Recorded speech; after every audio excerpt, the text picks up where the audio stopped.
At my engagement party, my fiancé's best friend suddenly stood up and said, "I can't keep this secret anymore. We've been sleeping together." My fiancé gasped, but I just smirked and said, "That's funny." Because I already knew. Then I pulled out my own surprise. I'm a 32-year-old software engineer living in Chicago. For the past 5 years, I've been with Laura, a 30-year-old nurse. We met at a friend's barbecue, and from the moment we started talking, it felt like we'd known each other forever. Laura has this infectious laugh and a way of making everyone around her feel comfortable. Early in our relationship, she introduced me to her best friend, Megan. Megan was a constant presence in our lives. The three of us would often hang out, go to concerts, or just have movie nights at our apartment. I considered Megan a close friend and trusted her. After 5 years together, I decided it was time to propose to Laura. I planned a romantic evening at our favorite restaurant overlooking the Chicago River. As we sat by the window, watching the boats pass by, I pulled out the ring and asked her to marry me. Tears welled up in her eyes as she said yes, and the restaurant erupted in applause. We spent the next few weeks basking in our engagement bliss, sharing the news with friends and family. Laura and Megan dove headfirst into wedding planning. They were inseparable, attending bridal shows, visiting venues, and discussing color schemes. I was happy to see Laura so excited and grateful that Megan was there to support her. However, as the weeks went by, I started noticing subtle changes. Laura would come home late from planning sessions with Megan, often smelling of alcohol. When I asked about it, she brushed it off, saying they had gone out for drinks after a long day of planning. I didn't think much of it at first. After all, wedding planning can be stressful. One evening, Laura left her phone on the kitchen counter while she was in the shower. A message popped up from Megan. "Can't stop thinking about last night. When can we do it again?" My heart sank. I felt a wave of nausea wash over me. I knew I shouldn't invade her privacy, but my instincts told me something was off. I unlocked her phone and scrolled through their messages. What I found shattered me. Explicit texts, intimate photos, and declarations of love. They had been seeing each other behind my back for months. I felt a mix of anger, betrayal, and heartbreak. I wanted to confront Laura immediately, but I knew I needed more evidence. I decided to hire a private investigator to gather concrete proof. Over the next few weeks, the investigator provided me with photos of Laura and Megan entering hotels, holding hands, and sharing intimate moments. It was undeniable. Despite the overwhelming evidence, I couldn't bring myself to confront Laura. I was torn between my love for her and the pain of her betrayal. I decided to wait until our engagement party to address the situation. I wanted everyone to know the truth. The night of the engagement party arrived. We rented a beautiful banquet hall overlooking Lake Michigan. Friends and family from all over came to celebrate our upcoming union. The room was filled with laughter, clinking glasses, and warm wishes. I put on a brave face, but inside, I was a whirlwind of emotions. As the evening progressed, Megan stood up, tapping her glass to get everyone's attention. The room fell silent as she took the microphone. She looked nervous, her hands trembling. "I can't keep this secret anymore," she began, her voice quivering. "Jake, Laura and I have been sleeping together." Gasps echoed throughout the hall. Laura's face turned ghostly pale, her eyes wide with shock. She opened her mouth to speak, but no words came out. I took a deep breath, feeling the weight of the moment. Then, I smirked and said, "That's funny," because I already knew. Megan's eyes widened in disbelief. Laura looked at me, confusion and fear etched on her face. "You see," I continued, reaching into my pocket, "I've been doing some digging of my own." I pulled out a stack of photographs and text message printouts. "These," I said, holding them up, "are records of your rendezvous. I hired a private investigator months ago when I noticed the late-night texts and secretive behavior." Laura's eyes welled up with tears. "Jake, I can explain." I held up my hand, signaling her to stop. "Save it, Laura. The trust is broken." Turning to the audience, I said, "I apologize to everyone for this spectacle. I thought tonight would be a celebration, but it seems the truth needed to come out."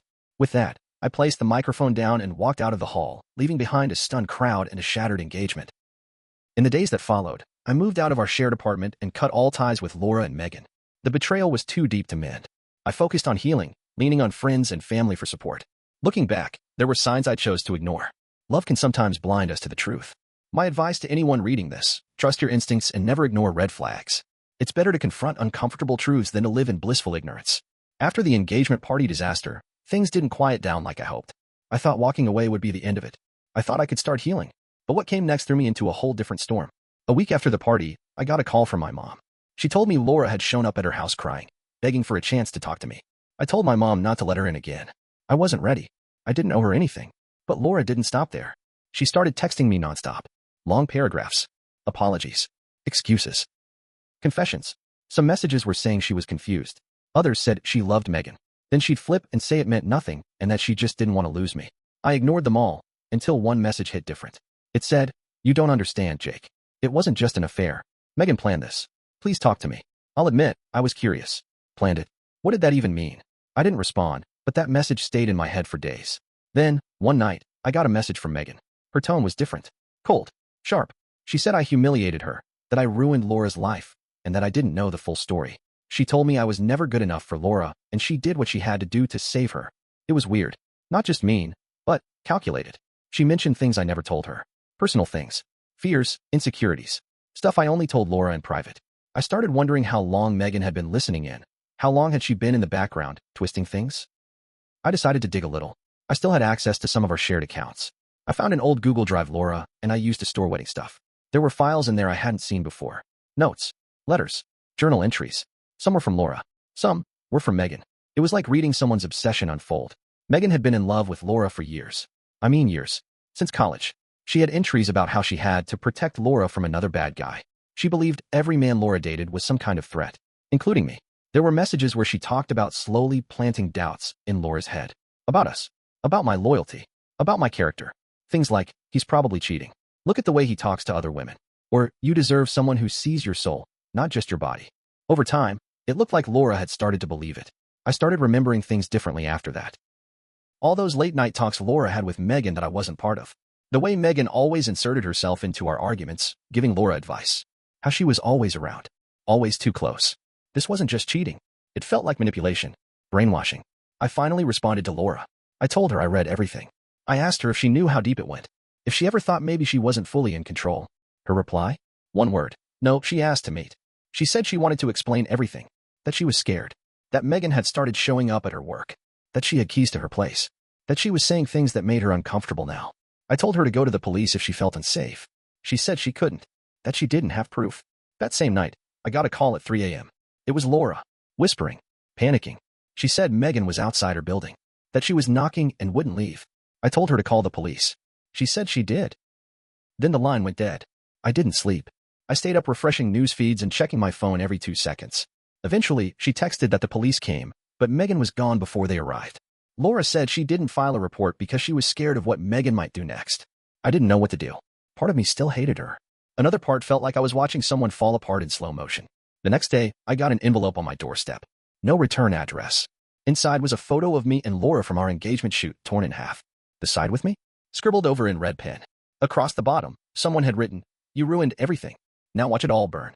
I called the cops. They said without proof who sent it, there was nothing they could do. I was shaken. Paranoid. I started locking every window, checking behind me when I walked home. I wondered how far this would go. I wondered if Megan was just hurt or dangerous. Laura went quiet after that. I didn't know where she was or what she was doing. Then, just as I was trying to move on again, something even crazier happened. I'll get into that part next. It changes everything. A few days passed after the photo incident. I tried getting back to normal, working from home, avoiding places Laura or Megan might be, cutting off anyone who brought up the engagement. I thought maybe the worst had passed. I was wrong. One morning I got an email from an address I didn't recognize. The subject line just said, "You need to see this." I almost deleted it, but curiosity got the better of me. Inside was a link to a Dropbox folder.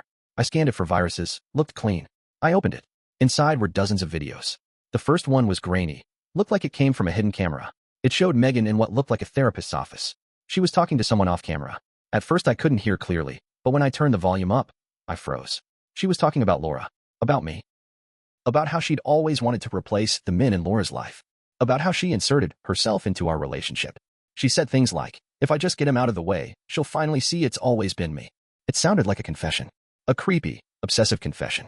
She even laughed at one point and said, "He thinks I just slept with her, but I've been inside their whole life. He just never noticed." I was stunned. There were other videos, ones I hadn't expected. Security footage, texts between Megan and some random guy I didn't know, and then one that stopped me cold. It was a video of Laura, crying, sitting in a car, talking to her phone. A selfie video. She said Megan had been manipulating her for years. That it started as friendship, but turned controlling. That Megan made her question every relationship, isolated her, and eventually guilt her into sleeping together. She said she wanted to leave, but Megan always found a way to reel her back in. Sometimes it was threats, sometimes fake apologies. She said Megan had dirt on her, things from college, old secrets, and used them to keep control. She said, "I never loved her. I was just scared. And now I've lost Jake. I lost everything." My hands were shaking. At the bottom of the Dropbox folder was a PDF labeled, "Read this last." It was a letter. From Megan. To me. Written like some kind of twisted manifesto. She went on and on about how I took what was hers. How she had waited long enough for Laura to see her worth. She blamed me for getting in the way and for turning Laura against her. It ended with one line. You think you've won, but this isn't over. It's never over until she's mine again. I immediately called the cops. This time they took it more seriously. They said it could be grounds for a restraining order, possibly even a case of harassment or coercion. But they couldn't do much unless Laura was willing to step forward. I tried calling her. No answer. Then I got a message from an unknown number. Don't involve the police. You'll regret it. The fear hit me hard. I wasn't just dealing with cheating anymore. This was something deeper, darker. A few days later, I got a text from Laura. She told me she'd gone to stay with a cousin in Indiana. She needed space. She said she was trying to gather herself, maybe see a therapist. She also said she was thinking about pressing charges. But she was scared. Not just of Megan, but of what people would think if the whole truth came out. About her. About everything. I didn't blame her. I was scared too. I started getting weird calls at night. Hang-ups. No one speaking on the other end. One night someone knocked on my door and ran. I installed security cameras. I started carrying pepper spray. I was on edge all the time. Then the biggest twist of all came. One of my friends, Matt, who had helped with some of the tech stuff during the engagement party, called me out of nowhere. He said something was bugging him. That during the party setup, he found a tiny device under one of the tables where Megan and Laura had been sitting. At first, he thought it was just part of the audio setup, but when he looked closer, it was a small black box. A recording device. He said he kept it, forgot about it until all this stuff came out. He mailed it to me. When I got it, I plugged it into my laptop and listened. It had several recordings, including one from right before the party started. Megan's voice. She's going to flip. But it'll be worth it. Once I tell everyone, he'll be gone. And then we can finally be done with pretending. Laura, Megan, I don't think we should. This isn't how I wanted it to happen. Megan, it's the only way. If he finds out any other way, he'll leave you. But if we control the narrative, he'll be too humiliated to fight back. Laura, this doesn't feel right. Megan, you owe me. You said you loved me. You can't back out now. That was it. The real plan. It wasn't just a spontaneous confession. Megan had planned to expose everything in front of everyone. To humiliate me. To force Laura into choosing her. But Laura had hesitated. She was in too deep. Now it made sense. The guilt. The fear. The way she kept reaching out after the party. Now I had the proof. Now I had everything. But the worst part? I still didn't know what I was going to do with it. And I still didn't feel safe. Because Megan was still out there. And something told me she wasn't done. I held on to the recording for a week before I did anything. Every day I'd come home, sit in silence, and replay that last clip, Megan coercing Laura into the setup, Laura hesitating but going along anyway. It didn't feel like just betrayal anymore. It felt like a trap. Like I had been the last pawn in a twisted game between two people who didn't even know what they wanted. I wasn't sleeping well. Every sound outside my window made me jump. My phone would light up with unknown numbers, and I'd feel my stomach twist. I wasn't just angry, I was exhausted. Numb. Then I got the final straw. Megan showed up at my apartment. I was on my way back from grabbing groceries when I saw her sitting on the stairs of my building, like nothing was wrong. Like we were still friends. Her hair was messy, her eyes wild. She smiled when she saw me, like the past few weeks hadn't happened at all. Jake, she said. We need to talk. I froze. Get away from me. She stood up slowly, her hands raised like I was some kind of animal she didn't want to startle. You don't understand. Laura lied to you. She's been playing us both. I laughed. I couldn't help it. That was the card she was playing now? I have recordings, I said. I know everything. I know you planned it. I know you manipulated her. You're done. Her expression didn't even change. She stepped closer. No, Jake. You don't know everything. I held up my phone. I had the police non-emergency number dialed and ready. You take one more step, I called them. And then she lost it. Screaming. Cursing. She started yelling about how Laura had promised her they'd be together. That Laura said she'd leave me. That I was just a placeholder. That I'd ruined it all. She started throwing things, whatever she had in her bag. I stepped back and finally called the cops. Neighbors came out. One of them, Mrs. Geller, the retired teacher from upstairs, stood between us until the police arrived. They took Megan in that night. The confrontation wasn't some movie-style explosion. It was loud. It was messy. It was sad. Because watching her lose it like that, it wasn't rage I saw. It was desperation. Obsession. Maybe even mental illness. And part of me, the tiniest part, felt sorry for her. But not enough to forgive anything. Laura contacted me a few days later after hearing what happened. She wanted to meet. Said she owed me honesty. We met at a quiet diner in Evanston, far from where anyone knew us. She looked drained. Not beautiful, not put together like she always used to be. Just real. Tired. Scared. I didn't mean for it to go that far, she said. It started with little doubts.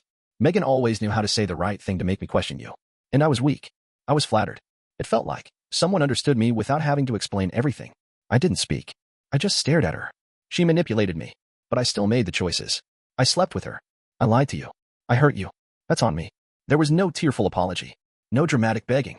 Just quiet guilt. And I realized I needed that. I didn't want the Hollywood ending. I wanted truth. You didn't just cheat, I said. You used me. You both did. I was just the audience for your drama. She nodded, her hands shaking as she sipped her coffee. I don't expect forgiveness, she said. But I'm sorry. I nodded. You should be. The immediate aftermath? Laura moved out of state. I heard through a mutual friend that she was living with her aunt and going to therapy. Megan got slapped with a restraining order and had to do court-ordered counseling. I never saw her again. As for me, I changed. I don't date much now. I'm more careful. Maybe too careful. But I started hiking again, going back to old hobbies. I repaired old friendships I neglected while I was consumed by the relationship. The betrayal left a hole, but it also cleared a path. I learned that love without trust is a ticking bomb. I learned that silence is dangerous, especially when your gut is screaming at you. And I learned that some people don't lie to hurt you. They lie to survive their own mess, even if it drags you down with them. In the end, I didn't get revenge. I didn't get closure in the traditional sense, but I did get freedom. And honestly, that's enough for me. The protagonist walks away, not with bitterness, but with clarity. No dramatic reunion, no revenge plot. Just a clean break and a quiet life ahead. Hopeful, but cautious. Ready to rebuild, piece by piece.